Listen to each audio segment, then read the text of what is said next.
on today's vlog. Uh, as you can see, I'm feeling actually a lot better today than I have been a couple other days. I actually got to put on my face. So excited about that. But, during this whole quarantine coronavirus, sometimes I don't always put on my face because, well, who am I gonna go see? I've just got my family. But then I remembered, oh yeah, I see you guys. Better put on my best face. Anyway, I wanted to kind of talk to you guys a little bit about my journey of how I got diagnosed. So it started out the day I was born. Just kidding.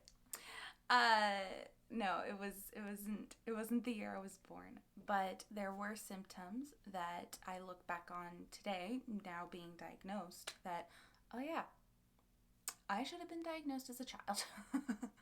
This would have helped. But let's see. So I was living in Hawaii at the time, and there I was. Let's see, how old was I? 2007. I was 2009. Okay, I was around 13 at the time, and I was starting to feel weak and pale, like paler than normal. So like all the energy that I always had started to slip away. I started getting weak. I could only sleep. I actually about from 15 to 16, I call it my coma years, because that's all I did. I slept. I did eat, I did do some school, but for most of the part, I just slept. I didn't do anything. And because of the depression and many other things. So we started going to neurologists, psychologists. We started going to all these different ologists and all their different specific specialists of doctors, and just to try to figure out what was wrong. And everywhere I went, it was always, there's nothing wrong with you. It is just in your head. And for anyone who's had a fibromyalgia journey, they know that all in your head is not the answer. It is not always in our head. Now, I'll get back to that in a moment. So, fast forward, I moved to Missouri after Hawaii, and there, things started getting a little bit better. Not like better, but I needed to somehow get myself going. So I was eating healthy, and I was doing pretty much a full vegetarian raw food lifestyle, which it's wonderful. I generally live that way when I can. So I was living in that kind of food environment. I wasn't really exercising yet at that point. No. No, I kind of was. So I was a little bit energy wise. I was getting better. Anyway, so living in Missouri, I really wanted to get ready to go serve a mission for my church, the Church of Jesus Christ of Latter-day Saints, and I wanted to serve a full-time mission, basically. And on this mission, I needed to get whatever was going on with me figured out. So miracle, I did. For the most part. And I was able to go serve a full-time mission in the California Fresno and Modesto mission. So, heaven's blessed. I was very grateful and very, very happy. It was a life-changing experience. Then I turned 20 and I'm home. Well, I turned 20 out on the mission. I was still 20 when I came home. Then I turned 21. And that's when we found a doctor here in Maryland, because that's where we moved again. I move a lot. That's fun. And there they said, you have fibromyalgia. I finally got diagnosed. And the weight just, it lifted off of my shoulders. It was off my mind. Because finally someone told me what this pain was. They gave it a name. Now, giving something a name doesn't necessarily solve the problem. However, it can give a momentary release. Now you have a name, you can actually figure out what to do. So looking at books, cookbooks, and finding out specialties. What are the do's and don'ts? And I kept looking and looking and looking, and I figured out who knows what they're talking about when it comes to fibromyalgia. No one knows what they're talking about. But some people do, and I learned from those people. But still, it feels kind of like uncharted territory. Now, I still found out, there were cool celebrities like Lady Gaga, who has fibromyalgia, but other than that, who else really had it, and how did you get it, and different type of scenarios. And so I joined some wonderful support groups who have fibromyalgia, and we just talk. We give suggestions of hey, this has helped me feel better. This has been my little program of what I've been doing. But there hasn't been anyone who's actually have this diagnosis who actually talks like this. So that's why I decided a Q&A, vlog, adventure living, healthy living adventure type thing where I show you so that future diagnosed fibromyalgia patients like me can have someone they can go to for questions. So that's my diagnosed story. I still am figuring out a ton of things, and it's been an adventure. It's been fun. It hasn't been fun. I have had to figure out a lot of things that I didn't think I needed to. But I want you to point this one thing out. Fibromyalgia does not have to change your life. It does not have to change your lifestyle. It does not have to do anything. You just have to figure out a way to have everything you want with fibromyalgia. It is not a lifelong diagnosis. It can get better. I have one of the studies that has shown is that, a point, as you get older, sometimes it gets better. I will let you know when I get older if it gets better. But I've had an amazing support system during this path.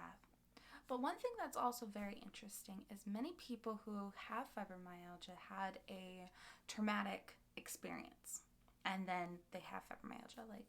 There's a family that I was told about, and the mother went through a very traumatic car accident, and then her fibromyalgia showed up. It appeared.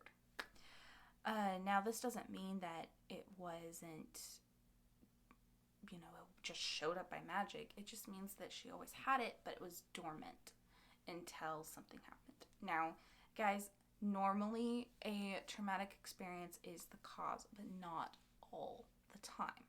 I do not have a traumatic experience where my fibro just woke up.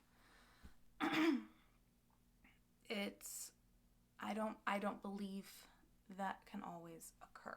That you need this tragic backstory to have it. But for those who do have a traumatic experience and now have fibromyalgia,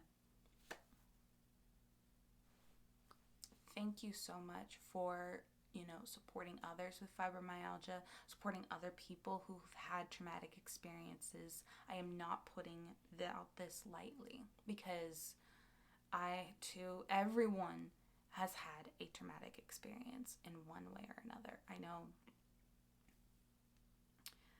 it's not good. It's not good. And I really hope that the people that do get diagnosed later will not have to have a traumatic experience or anything. All right. Like I said, I would get back to my little rant of it's all in your head. Okay, so there was a video that I made a couple months ago where I was talking about the time where I couldn't breathe. And that sometimes does still occur. Now, that is what I call an episode. So when the doctors say it's all in your head, they actually have a point. I don't mean that the pain that we're physically feeling and that isn't real. I am not saying that at all. I am saying mind over matter. So I went in for an EEG appointment to figure out if my breathing stopping, the fact that I was having these really strange episodes that felt like seizures to me were in fact seizures. No, they were not. Again, blessings. So grateful. However, I had a lady there who, she helped me so much. I absolutely adore her. She's fantastic. She said to me, all of this is your choice. You can decide if you can want to continue being sick or not. She was right. She didn't say it was all in your head. She worded it differently, but it was basically the same thing. It was my choice. My choice to find ways to get healthy. My choice to not. It's my choice to try to get to a good rhythm and or not. It's my choice to set boundaries with people or not. It's my choice to de-stress my life or not. It is my choice. Guys, I chose to live. I chose to survive. And I have made changes. I am continuing to make changes. And I am still making changes because I'm not better. But I am so much better than where I used to be. I am very, very grateful for her choosing her words differently. Now, there are some fibromyalgia cases where you have weird rashes or bumps that come onto your skin. That is real. That is not in your mind. There are cases where you really feel like your lungs are collapsing. That is real. That is not in your mind. What is in your mind is the power to say no. The power to choose to eat a salad or a donut. The power to wake up every morning at the same time or sleep in. The power to take a 20-minute walk or not. That is in your power. There are so many things that we can do in this world, and there's nothing but ourselves that can stop us. Lady Gaga has fibromyalgia, but she's still a fashion icon. She's still making so much music, and she was still giving tours. Yes, she had to cancel some of those tours because of the pain of fibromyalgia and a bunch of other things, but she still worked and still gave so much support to so many people. She did what she had to do, but sometimes there are limits, and she is a beautiful example of those limits. I don't often vlog about what it is I'm feeling. I don't vlog when I'm having an episode. I will show you like the shakiness that I had the other day. Yeah, now it's just in my fingers. So, it happens. It changes. You gotta figure things out for yourself. But you have the power. I cannot emphasize that enough. It rests in your hands. It's like in the movie Mulan when he has the rope. I let them slip through my fingers. And then suddenly he gets the arrow and you have that rope. You have the arrow. You have the power to save your life. If you're not going to do it, who is?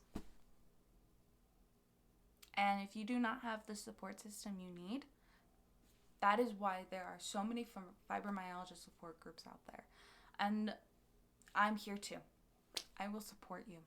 And that's one of the reasons why I am becoming a coach for fibromyalgia and other chronic illnesses, because you need support. You need to know that you have the power to do this.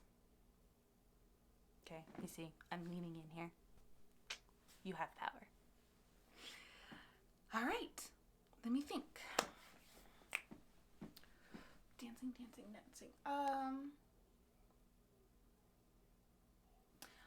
That's pretty much all I had planned for the vlog today. I really wish I could carry you around and just show you what I basically do, pretty much, but I don't believe that is going to happen as long as I live at home. So I'm just going to be basically doing just my Q&As. Fibro's going to show up sometime. I don't know when Fibro's going to show up, honestly. I don't know. Anyway, heaven's blessed. Things will continue to grow and good. I hope you all have a wonderful day. Yeah, have a good day. Talk to you later. Bye.